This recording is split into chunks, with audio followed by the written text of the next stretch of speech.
All right, team, we're going to do it. We're going to press on. I did promise that we would, so I will read the very last chapter of The Giver so that it's done and dusted by the weekend for those of you that are keen to hear it. So here's the last picture of the final chapter. Let's see what happens to Jonas and Gabe as they journey into the unknown.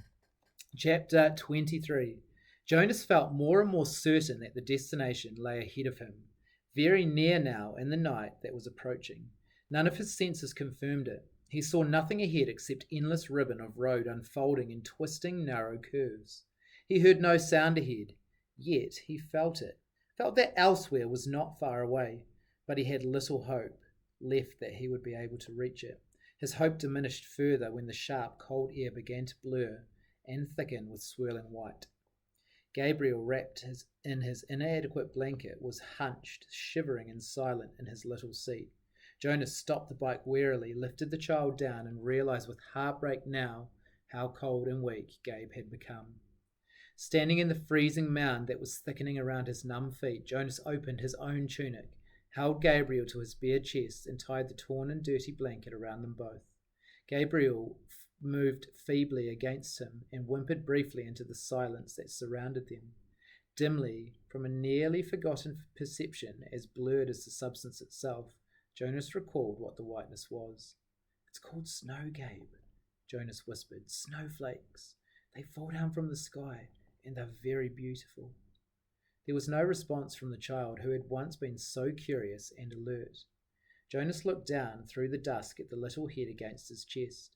Gabriel's curly hair was matted and filthy, and there were tear stains outlined in dirt on his pale cheeks. His eyes were closed. As Jonas watched, a snowflake drifted down and was caught briefly for a moment's sparkle in the tiny fluttering eyelashes. Wearily he remounted the bicycle. A steep hill loomed ahead. In the best of conditions the hill would have been a difficult, demanding ride. But now the rapidly deepening snow obscured the narrow road and made the ride impossible. His front wheels moved forward imperceptibly as he pushed on the pedals with his numb, exhausted legs, but the bicycle stopped. It would not move. He got off and let it drop sideways into the snow. For a moment he thought how easy it would be to drop it beside himself, to let himself and Gabriel slide into the softness of snow, the darkness of night, the warm comfort of sleep. But he had come this far. He must try and go on. The memories had fallen behind him now, escaping from his protection to return to the people of his community.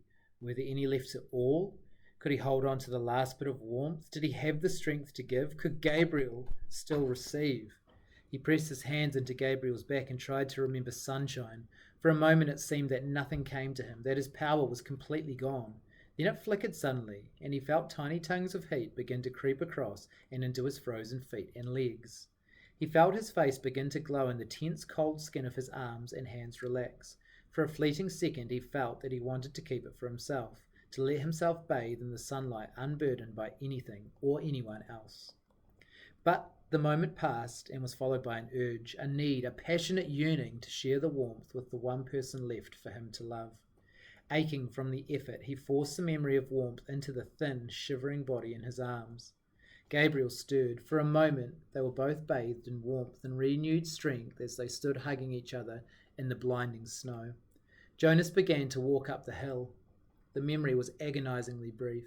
He had trudged no more than a few yards through the night when it was gone, and they were cold again. But his mind was alert now. Warming himself ever so briefly had shaken away the lethargy and resignation and restored his will to survive. He began to walk faster on feet that could no longer feel. But the hill was treacherously steep. He was impeded by the snow and his own lack of strength.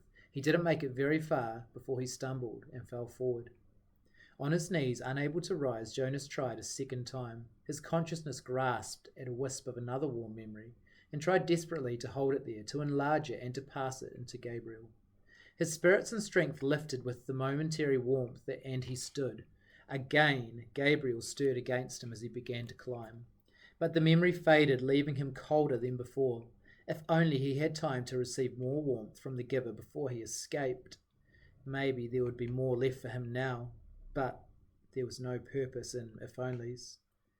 His entire concentration now had to be on moving his feet, warming Gabriel and himself, and going forward. He climbed, stopped, and warmed them both briefly, again with a tiny scrap of memory that seemed certainly to be all he had left. The top of the hill seemed so far away, and he did not know what lay beyond, but there was nothing left to do but continue. He trudged upwards. As he approached the summit of the hill at last, something began to happen. He was not warmer, if anything. He felt more numb and more cold. He was not less exhausted.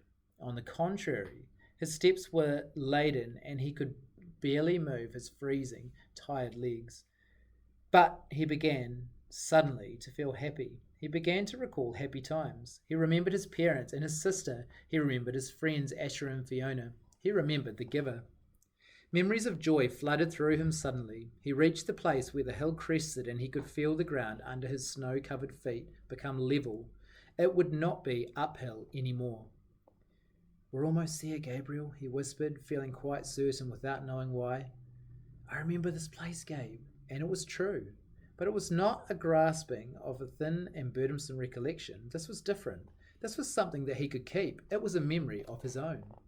He hugged Gabriel and rubbed him briskly, warming him to keep him alive. The wind was bitterly cold. The snow swirled, blurring his vision, but somewhere ahead, through the blinding storm, he knew there was warmth and light. Using his final strength and a special knowledge that was deep inside him, Jonas found a sledge that was waiting for them at the top of the hill. Numbly, his hands fumbled for the rope. He seated himself on the sledge and hugged Gabe close. The hill was steep, but the snow was powdery and soft, and he knew that this time there would be no ice, no fall, no pain. Inside his freezing body, his heart surged with hope. They started down. Jonas felt himself losing consciousness, and with his whole being, willed himself to stay upright atop the sledge, clutching Gabriel, keeping him safe.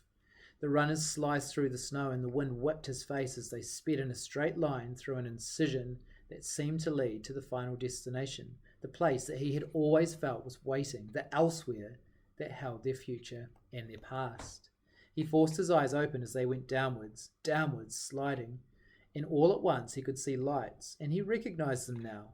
He knew they were shining through the windows of rooms, that they were the red, blue, and yellow lights that twinkled from trees, and places where families created and kept memories, where they celebrated love.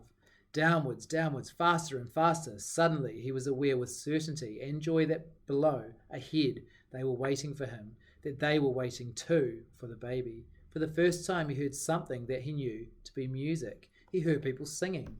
Behind him, across vast distances of space and time, from the place he had left, he thought he heard music too. But perhaps it was only an echo. And that, my friends, is the end of the story.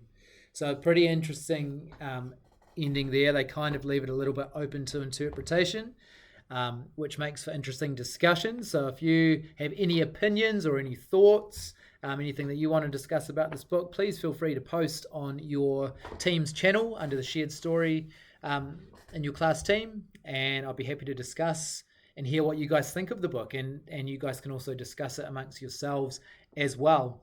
From here, I may choose a different book to read next week. We'll just see how we go. But keep an eye on your shared story channel, and all will be known next week. All right, team, have a marvelous weekend. Thanks so much for those people that have listened to all of the chapters, and I really hope that you enjoyed it. See you guys later. Mā te wā.